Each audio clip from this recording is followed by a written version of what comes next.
Yan. So, hello guys. Welcome back sa ating YouTube and TikTok channel. So, ngayon naman ay pag-uusapan natin paano ba mag-apply bilang isang Project Development Officer sa DepEd o yung tinatawag natin na PDO.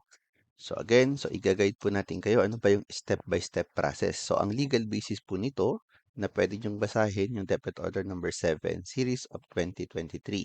Kung gusto niyo makita yung mga pointing system, so nandun po sa Depot Order. Pero i-discuss na rin po natin ito.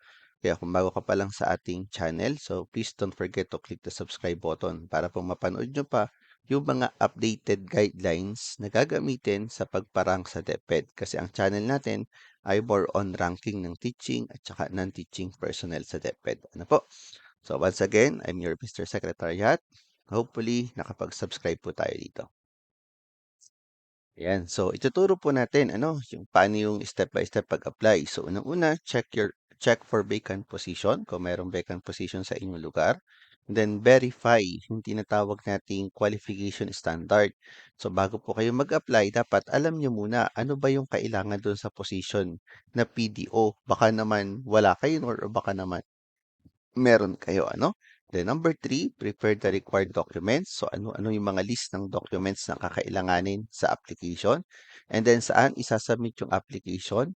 Number 5, dadaan po kayo sa initial evaluation ng documents.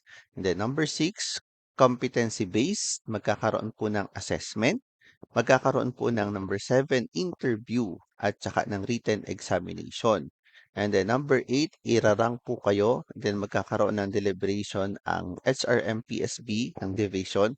And then yung lastly, yung ipopost po yung qualified applicants for appointment. And then magsasabit ulit kayo ng documents for appointment naman. So isa-isahin po natin. Ayan. So, ang step 1 po natin, i-check nyo muna kung merong vacant position sa lugar nyo. Ang vacant position po, normally po yan ay makikita po sa DepEd or sa website ng inyong division office. Okay, so normally makikita rin po yan sa Facebook page ng inyong division office. So sometimes meron din sa RO, sa region, and then meron din sa civil service portal. Kaya lang yung sa civil service portal, sometimes late po yung posting doon. Nagpo-post lang doon kapag kasi requirement 'yon sa DepEd, kailangan mag-post sa Civil Service Portal para yung item ay ma-acknowledge na siya ay vacant position. Pero sometimes late na po 'yon, formality na lang. Pero mas maganda kasi na do'n kayo tumingin sa Facebook page or do'n sa official website ng inyong division office kasi nandun po yung latest. Sir, kailan po ba nagkakaroon ng vacant position or posting ng job vacancy? Anytime po yan kasi once na merong mabakanteng position, kahit isa o dalawa or tatlo or 10, pagpo-post na po ang inyong division office na eto yung mga bakanteng position sa ngayon, no? Then you have 10 days to submit all your documents, no, na required na nakalagay po doon or indicated doon sa division office memorandum. Ayan. So, ang step 2 po natin, if you need to verify if you meet the qualification standard, yung tinatawag nating QS or qualification. So, ang PDO1 po, normally po ito po ay SG11. So, around 31,983 sa tranche 4 ang inyong magiging salary.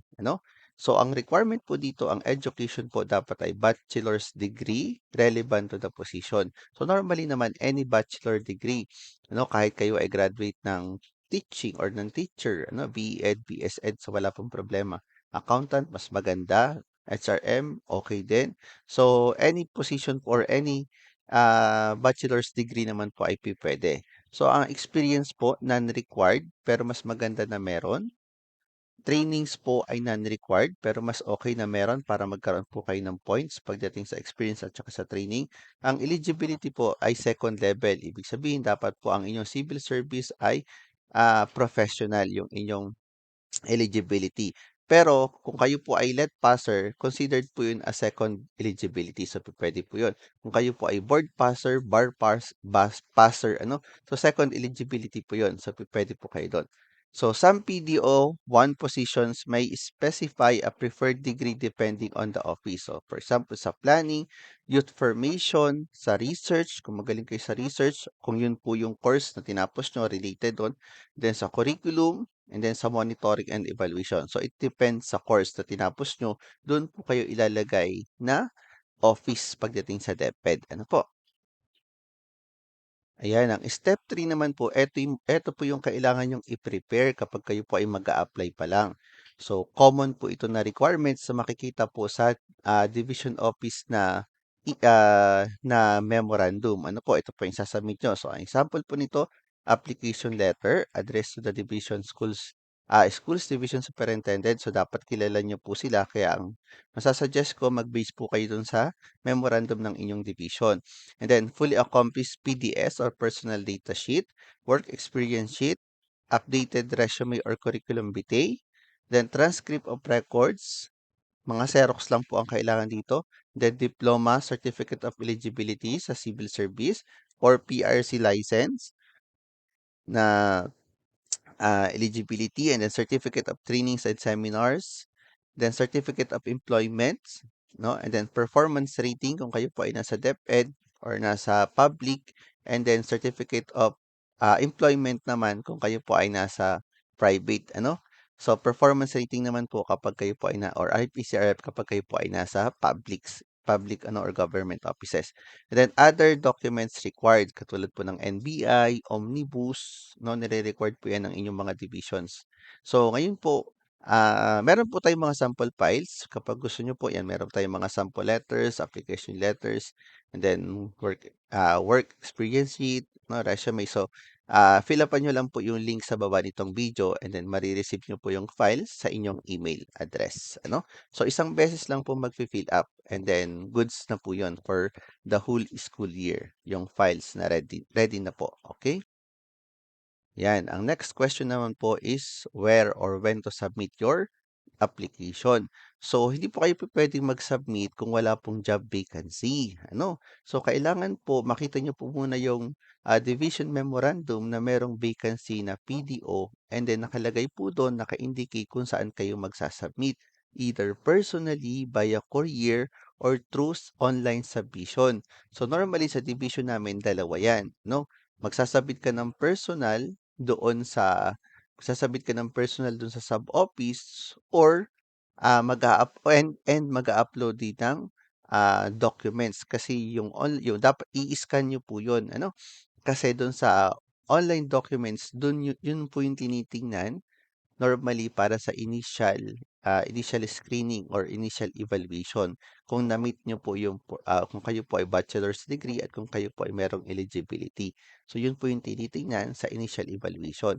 And then sa mismong ranking process, dun na po kayo mag-interview, magre-written exam, and then evaluation of documents. Ano? So, ang initial screening po, kaya kailangan i-submit online. So, dapat meron po kayong scan copy kasi kakailanganin po yan online. So, ensure all documents are complete before the deadline. So, sa DepEd po, hindi kailangan ng pahuli-huli kasi marami ang mas qualified, mas deserve yung position na kung saan lahat ng kanilang papers ay naka-ready. No? So, kapag late submission, hindi na po yan tatanggapin. Wait for another memorandum ng hiring. Ayan, tulad ng nabanggit ko po kanina, after submission ng documents, ano, yung first documents na sinabit, so online, o kaya naman po ay hard copy, ito po ay dandaan na sa initial evaluation. So, i-check po ng mga AO kung kayo po ay okay yung documents, kung kayo po ay qualify dun sa position, no? I-check kung kayo ay 4 years course at kung anong eligibility meron kayo. And then authenticity ng documents kung talagang ito ay totoo or ito ay falsified lang, ano? So, dun po i-check yon sa initial evaluation. And then after checking ng initial evaluation, magpo-post po sila ng memorandum na itong mga taong to ay qualified for the position and then mag-undergo ng written examination, evaluation of documents at behavioral events interview. So may marireceive po kayong email, nandun po sa email kung ano po yung application code nyo. No, kasi yung pinopost sa division website ay normally yun po ay mga code lamang, no, na kayo po ay qualified sa position. Pero kapag for appointment na at kayo po ay hired na, nakalagay na po yung pangalan niyo do'n sa divisions memorandum. Yan. So, ito po yung step 6, yung tinatawag na kung kayo po ay nakalagay na dun sa memorandum, mayroon po kayo na-receive na code sa inyong email. So, dadaan po kayo sa step 6, yung competency-based assessment. I-check kung kayo po talaga ay merong alam. Ano? So, written examination, ito po ay magkakaroon kayo ng written examination. Hindi po ito yung ABCD multiple choice. Ano? Ito po ay pagagawin kayo. For example, ng letter, ng project proposal kasi kayo po ay project development officer, may problema sa school, anong project yung gagawin nyo? No, so meron po tayong mga sample niyan. So, i-check nyo lang po dun sa link sa baba. So, technical examination, kung kayo po ay marunong sa computer, practical exercise, so evaluate hands-on skills, then case analysis, kapag may problema sa school, what are you going to do, what are you going to plan, and then presentation, ipipresent mo nyo po through PowerPoint. And then yung portfolio review, evaluates relevant work, sample achievements, ayan, kung kayo po ay merong mga awards, so i-check din po 'yan, ano, sa evaluation of documents. So meron po tayong mga sample, i-click niyo lang po yung link sa baba, fill upan niyo po 'yun para po ma-receive niyo through email. Ayan. So, during the ranking process, so gagawin po sa ranking process yung evaluation of documents. I-check yung inyong mga training, seminars, no? And then bibigyan po kayo ng points. So, dito po sa written interview, sa written exam, at saka sa interview, ano po ba yung tinatanong typically, ano, sa during interview or behavioral events interview. So, tinitingnan po dito yung behavior nyo, kung paano kayo sumagot, ano, about po sa project planning, kung meron kayong alam, monitoring and evaluation of projects, data analysis, kung marunong kayo gumawa ng report, kung marunong kayo gumawa ng communication like request letter, ano, incident report, and then problem solving. So, i-analyze nyo bakit nagkaroon ng problema, sino yung mali, and then what actions are you going to do. Then, knowledge of DepEd programs, kung meron kayong mga basic knowledge pagdating sa DepEd, and then project management experience, kung meron kayong past experiences sa inyong previous jobs. Yan. So, meron tayong mga project proposal, example ng interview questions. Meron po tayo dito sa files. Meron dito po tayong sample written examinations. Ano? So, fill upan nyo lang yung link sa baba. Ayan. So, eto naman po yung sa ranking. Ano? So, irarank po kayo. So, dapat po, para ma-qualified kayo sa position, dapat meron po kayong at least 50 points. Ano? Para po kayo makapasok sa RQA, yung tinatawag nating Registry of Qualified Applicants. So, education, dapat po kayo ay merong 5 points. Ano? 5 points. So, magkakaroon po kayo ng 5 points kung kayo po ay nakapag-aral beyond nakapag-aral beyond ah, bachelor's degree kung kayo po ay merong masteral. Sa trainings, so dapat po kayo ay merong trainings para magkaroon po kayo ng 10 points. Sa experience, dapat po kayo ay merong past experiences para magkaroon kayo ng 15 points. Sa performance rating, so that is 20 points. Ito po yung performance evaluation pagdating sa private. IPCRF naman pagdating sa public. And then, outstanding accomplishments, meron po ba kayong awards, research, publication, no? So yun po yung 10 points po yun, no? Kung kayo po ay na-awardan sa inyong company before, so ipasa nyo po. Then application of education, kung kayo po ay merong master's degree, tapos in-apply nyo po sa school, gumawa kayo ng project, so that is 10 points. Application of learning and development, kung kayo po ay may mga training seminars, ginawa nyo ng project, so that is 10 points. And then yung potential, ito po yung written exam, behavioral events interview at saka sample work test. So pagagawin po kayo niyan, no? I-interview kayo, then pagagawin kayo ng written kung ano yung kailangan. For example, PowerPoint presentation, communication or request letter, incident report. Pagagawin po kayo and then papa-explain po sa inyo during the process. So meron po tayong mga sample again, ano? So the HRM prepares the comparative assessment and recommends qualified applicants. So, after po, irarank po kung sino po yung pinakamataas pababa, then isasubmit sa division superintendent for deliberation kung sino po yung kukunin sa position. Ano po? Yan. So, again, dapat po maka 50 points kayo para kayo po ay mapasok sa RQA or Registry of Qualified Applicants.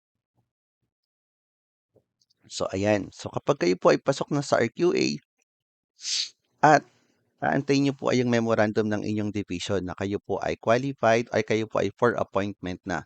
For example, Joseph Valencia for appointment sa ganitong school. Then, Nakalagay po doon kung ano yung mga documents na kailangang i-submit. So, meron na po diyang medical certificate, neuro, etc., no, NBI. So, you will receive a notice of appointment. Then submit any remaining documentary requirements, complete the pre-employment requirements such as medical examination and other clearances, no clearance nyo sa previous job, and then kailan kayo magre-report na sa duty. So nakalagay na po yun doon sa inyong appointment na pipirmahan sa division office. So yun lang, ganun lang po kadali yung proseso. Ano, kailangan nyo lang talaga paghandaan, kailangan nyo mag-invest kung gusto nyo po talaga makapasok sa DepEd bilang isang Project Development Officer. And then, the following year naman, pwede kayo magpa-promote PDO2, PDO3, PDO4. No? So, depende kung saan po may vacancy. So, once again, good luck po sa ating application. Ayan, kung bago pa lang po kayo sa ating channel, so i-click niyo po yung subscribe button. So, wala pong problema, wala po yung bayad. Ano? And then, magiging updated kayo sa mga susunod nating videos. At kung kayo po ay may tanong, so i-comment nyo lang po sa baba ng ating video na to. Ano? At masasagot po natin yan 'pag po tayo ay hindi busy ano, kasi busy po tayo sa school. So, lahat po 'yan ay naging trabaho ko before kaya po 'yan ay alam ko na kung anong magiging sistema, paano pagpasok sa DepEd ano. So, once again, good luck sa inyo pong application sa DepEd and hopefully welcome aboard.